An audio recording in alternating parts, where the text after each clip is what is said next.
প্রিয় দর্শক, আসসালামু আলাইকুম। স্বাগত জানাচ্ছি রয়্যাল বাংলা টিভির সংবাদে। সাথে আছি আমি জাহিদুল ইসলাম রনি। এখন দেখবেন নারায়ণগঞ্জ থেকে প্রতিনিধির পাঠানো ভিডিও চিত্রে রয়্যাল বাংলা টিভির সংবাদ। ২৫০০ জমি সংক্রান্ত বিবাদে সুলেখাকে গলা কেটে হত্যা। নারায়ণগঞ্জের ২৫০০ দীর্ঘদিন ধরে জমি সংক্রান্ত বিবাদে রব মিয়ার স্ত্রী সুলেখাকে তার নিকটতম স্বজনরা গলা কেটে হত্যা করেছেন বলে রয়্যাল বাংলা টিভিকে এমনটিই বলেছেন নিহত সুলেখার বড় কন্যা, এবারের এসএসসি পরীক্ষার্থী রেশমা। এই হত্যাকাণ্ডের ঘটনাটি ঘটেছে ২৩ সেপ্টেম্বর ২৫০০ উপজেলার হাইজাদি ইউনিয়ন নারান্দি পশ্চিমপাড়া গ্রামে। রব মিয়ার কন্যা রেশমা বলেন, আমার চাচা আসাদ, পণ্ডিত জলিল ও বাবুল এবং আমার চাচিরা দীর্ঘদিন যাবৎ অন্যায়ভাবে জমির বিষয় নিয়ে আমার মা বাবার সাথে ঝগড়া বিবাদ ও বিভিন্ন সময়ে মারধর করে আসছে। চাচা চাচি এবং ফুফুদের বিরুদ্ধে রেশমা তার মা সুলেখাকে হত্যার অভিযোগ তুলে বলেন, এরা দীর্ঘদিন যাবত আমার বাবা মার সাথে জমি নিয়ে বিবাদ করে আসছিল এবং এই হত্যাকাণ্ড তারাই ঘটিয়েছে। রেশমা আরও বলেন, ২৩ সেপ্টেম্বর সকাল ৯টায় এসএসসি পরীক্ষা দেওয়ার জন্য মায়ের কাছ থেকে ১০০ টাকা নিয়ে চলে যাই। পরে ১১:৩০টার দিকে আমার মায়ের হত্যার খবর শুনি। এ বিষয়ে জানার জন্য রব মিয়ার সহোদর আসাদের বাড়িতে উপস্থিত হলে তার বোন হাসিনা ও আসাদের স্ত্রীকে পাওয়া যায়। এ সময় সাংবাদিকদের উপস্থিতি টের পেয়ে কৌশলে পালিয়ে যায় আসাদের স্ত্রী। তখন এর কোনো সদ উত্তর দিতে পারেনি রব মিয়ার বোন হাসিনা। তবে সুলেখা হত্যাকাণ্ডের সন্দেহে স্বামী রব মিয়াকে পুলিশ গ্রেপ্তার করে থানায় নিয়ে যায়। হত্যাকাণ্ডের বিষয়ে অফিসার ইনচার্জ এনায়েত হোসেন বলেন, সন্দেহে গ্রেপ্তার হওয়া রব মিয়া প্রাথমিক জিজ্ঞাসাবাদে তার স্ত্রীকে হত্যার দায় স্বীকার করেছেন। তবে নিবিড় তদন্তে এই হত্যার আসল রহস্য উদ্ঘাটন করা হবে। বিস্তারিত দেখুন ২৫০০ থেকে প্রতিনিধির পাঠানো তথ্যচিত্রে। তোমার আব্বু আম্মু ঝগড়া করে নাকি পালিয়েছিল। আমি সকালে পরীক্ষা দিতে গেছি, শূন্য বাড়িতে এসে আমার আম্মুর এই অবস্থা। আমার গতকালকে আমার টাকায় আমার কাজে লাগছে, আমার মার লোকে জাগা লইয়া। তোর আমার আম্মু কয় কি পুষ্কুনির মধ্যে মাটি ভাঙ্গে বললো পুষ্কুনিতে পড়বো, তো আমরাও কিছু দেন আমরাও কিছু দিয়ে পড়ি। কয় না সব আমরাই দিতাম। এটা আমার আম্মুর অনেক বউ বকছে, অনেক কিছু কইছে। আমার আব্বু কিছু কয় নাই। আমার আব্বুরে গিয়ে কইছি এমন এমন কয়, তুমি কি কও, তুমি তো ঘরে বয়ে দাও, তুমি কিছু কও না। আবার কয় কি যেটা মধ্যে গরুক গাও, চুপ করে রয়েছে। আমি কই কথা কও, যেটা মধ্যে কলইব আঙ্গুরে কয়টিয়া দিতাম, আমরা কইতে দেবো, আমরা তো খাওয়ার ডেই পাই না। আমার আব্বু অনেক ভালো আছিল, আমার আব্বু নষ্ট করে লাগছে। আমার আব্বার ব্যবসা ছাড়া আমার আব্বু অনেক ভালো আছিল। ২টা বছর ধরে আমার আব্বু এরকম। আমার আব্বু যে নিজের বই দেয় সবাই ডাকবার, আমার আম্মুরে সবাই ডাকতো। কিন্তু হেরা যে জিন যেটাই করে আমার আব্বু এখন মতন আঙ্গুল লাগে ঝগড়া করে, মারামারি করে। কিন্তু আমার আব্বু অনেক ভালো ছিল। ওই জায়গায় মাটি যে পড়তো না, কইতেছে টাকা আমরা সব দিতাম। তো মাইকে জায়গা তো আমি ফুসকুনে তো আমনে দেন কিছু, আমি দিই কিছু। এটা হারা মানে না, এলে আমার আম্মুর লোকে ঝগড়া করছে। তোমার দাদারা আমার মানে জানতে দেয় নাই, কিছু হইলে গেলে মারামারি করতো। অঙ্ক ঘর দোর বাইন গেলেই তো আইয়া যে বাবুল মিয়া, তারপর আসাদ মিয়া, পণ্ডিত মিয়া। কেন মারামারি করতো এরা? জায়গা নিয়ে মারামারি করতো। আমরা সাইডটা বোন অঙ্গ পাই নাই, পাই নাই কে বললে অঙ্গ করতো। আমার আব্বুরে সব কান্দে জায়গা ঠকাই দিচ্ছে, তাও ১১ লাখ বঙ্গতে। আমি তো সাইডটা মাইয়া না, আমরা কি খাবো? এক বলা আছে মাইয়া চেহারা খাইবো, হ্যাঁ করে দিয়ে দিত। মানে তোমরা যে সম্পত্তি বর্তমানে ভোগ করতেছো, সেই সম্পত্তি থেকে তোমার চাচারা সম্পত্তি এই বলে মাঝে মাঝে মারধর মারামারি করে। হ্যাঁ, পরে আমরা যে বাড়িতে থাকি বলতে চাঙ্গ বাড়ি পিছন দিয়ে লাইতো করে। আমার আব্বুকে আমি যে বাড়িতে এই বাড়ি পিছন দিয়ে দিলে খারাপ না, আমার বুড়া বাড়ি আমার এটা একটা হয়েছে, আমি দিমুকে এ নিয়ে অনেক ঝগড়া করছে। পরে আমার আব্বু পিছন দিয়ে ৩ ডিসেম্বর লেগে আমার আব্বু ৭ ডিসেম্বর তো সাইডে দিয়েছে।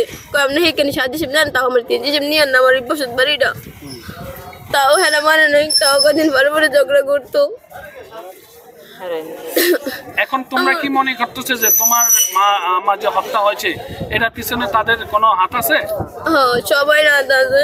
আমার ফুফি, আমার চাচারা, আমার আব্বার কাকা, সবাই মারছে আমার মারে। কিভাবে মনে করো তুমি তারা যে মারছে, এটা কেন মনে হইলো তোমাদের? আমার আব্বু জীবন আমার মারা গায়ে হাত তোলা নেই, আমার আব্বু কেমনে গাইতে বললো। আচ্ছা, কালকে তোমার আব্বার সাথে তোমার মার কি হয়েছিল? আমার কিচ্ছু হয় না। আমার আব্বু আমার আম্মুর সাথে কথা বলে না, শুধু আঙ্গুর সাথে কথা বলে, কোনো ইয়ে আঙ্গুর সাথে বলে, কিন্তু আমার আম্মুর সাথে বলে না। যে তোমার আম্মা যে হত্যা হইলো এটা কিভাবে, মানে তোমার আব্বার মা কোথায় ছিল? একসাথে ছিল? একসাথে না, আমার আব্বু এই রুমে থাকে, আমার আম্মু এই রুমে। তো আমি কখন জানতে পারছো? আমি পরীক্ষা দিতে আসছি, এসএসসি পরীক্ষা দিত। পরীক্ষা দিতে আমি 9টা বাজে আমার আম্মু রান্না করে মানে খাওয়াই দিয়েছে, খুব ভালো করে পরীক্ষা দেয়। পরে আমি আমার 100 টাকা দিয়ে কয়েক 100 টাকা হইব, আমি কইব। পরে আমি এসে পড়ছি। পরে বাড়ি থেকে কল দিয়ে বলতেছে আমার আম্মু নাকি মারা গেছে, আমার আব্বু নাকি মারা বলছে আমার আম্মু রে। সকালে তুমি পরীক্ষা দিতে আসো, তোমার মার সাথে কথা বলে আসছো? হ্যাঁ, কথা বলে আসছে। কয়টা বের হইছো বাসা থেকে? বাসা থেকে বার হইছি 8:50-এ।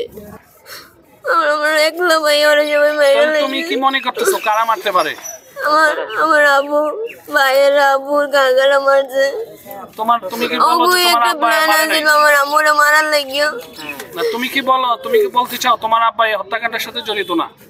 আমার আব্বু জড়িত বলতে আমার আব্বুর ওরা ওই জাদু টোনা করে নষ্ট করে রেখেছে। আমার আব্বু অনেক ভালো একজন মানুষ ছিল। আমার প্রশ্ন হলো, তুমি কি বলতে চাও তোমার আব্বা হত্যা করে নাই, এটা বলতে চাও? হ্যাঁ, আমার আব্বুরে দিয়ে করাইছে, আমার আব্বুরও ওরা ছাড়বো না, আমার আব্বুরও মরে লাগবো। আমার নাম মজিরুল। আপনার স্বাস্থ্য বোনের নাম কি? সুলেখা। সুলেখা সম্পর্কে আপনি কি জানেন? কেমন ছিল সুলেখা? সুলেখা অনেক ভালো ছিল। সুলেখা জীবন তুলে চায় না, কথা বুঝছেন? আমার মাইয়া দুইটা আমার বোন নিয়ে ফাঁসি, তারপরে অল্প বয়সে হেরিয়ে বিয়ে দিছে কাকায়। কাকারে বিয়ে দিছে বয়স তো হ্যাঁ, শহরে সম্পদ আছে অনেক, একটা 5টা ভাই। ওরা ইয়ার আগে আমি আইসি ভাই শুনছি সম্পদরা এই জামাই রে ওর দিয়ে রাখছে। দেওয়ার পরে বাজারের জায়গাও দিয়ে দিয়েছে। এটা লেগে আমার স্বাস্থ্য বোনেরা সবাই মিলিয়া এই জব করে দিয়েছে।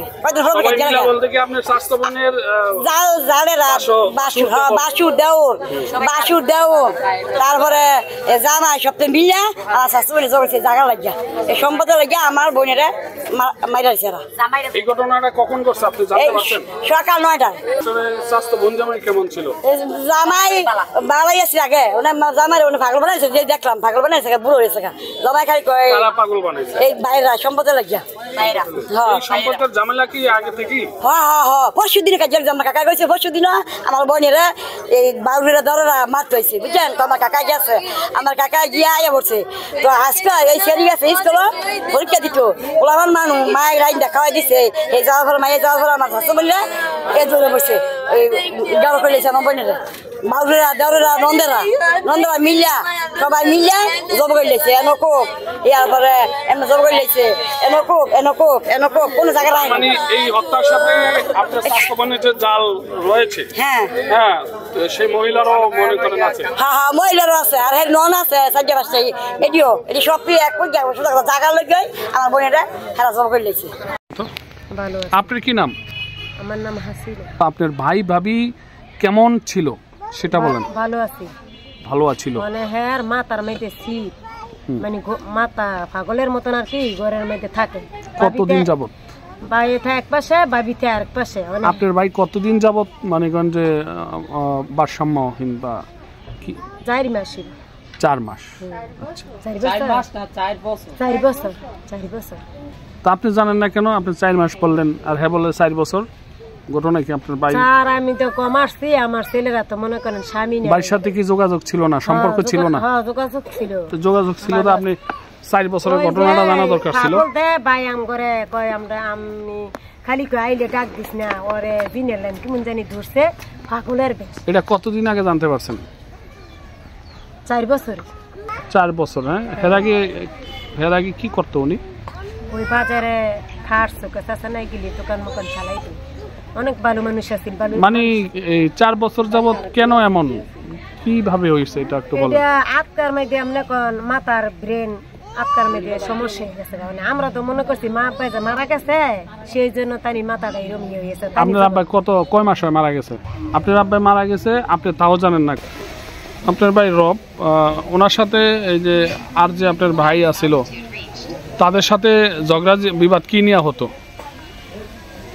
না, এদিকে তো কোনো ঝগড়া হয়েছে না। তো ঝগড়া হয় না। ঝগড়া যে হয় না আপনি কিভাবে জানেন? আপনি কিন্তু আপনার আব্বা মারা গেছে তাও জানেন না। আপনার ভাই প্রথমে জানতে পারেন না কয় বছর হয় এটা হচ্ছে তাও জানেন না। এখন যে ঝগড়া যে হয় না এটা কিভাবে জানেন? মানে স্যার আমি তো কম আসছি, আপনি না বললাম ভিতরে বিদেশ গেছে, স্বামী নাই। কমাইলে তো তাহলে তো আপনি ঝগড়া যে হয় না এটাও তো জানার কথা না। না, এইভাবে আবার ফোন দিত খালি আমার কাছে, এতই তো কান্না করি। অনেক ফোন দিতাম না, কোন খেয়াল টেয়াল রাখতাম ওদিকে। এই চলে কাল কি বলতো ফোন দিয়া? কই তো আপু করতেছে আসো বাড়ি। আমি কই আসমো, অনেক তো হ্যাঁ কিরকম কয় বই না আগের মতোই নেই, দরজা মেলে না, দরজা কিলি মেরা। তো রেশমা বললো যে রেশমার বাবার সাথে আর এই যে তার চাচা আসাদ, কি পণ্ডিত, জলিল, বাবুল এদের সাথে কোনো জায়গা নিয়ে বিবাদ ছিল যে এই রবের কাছ থেকে আরও জায়গা চাইত। তারা জায়গা না দিলে বিভিন্ন সময় মারমুখী আচরণ করে, ওইটা মারতো। হ্যাঁ, এই বিষয়গুলা আপনি কি জানেন?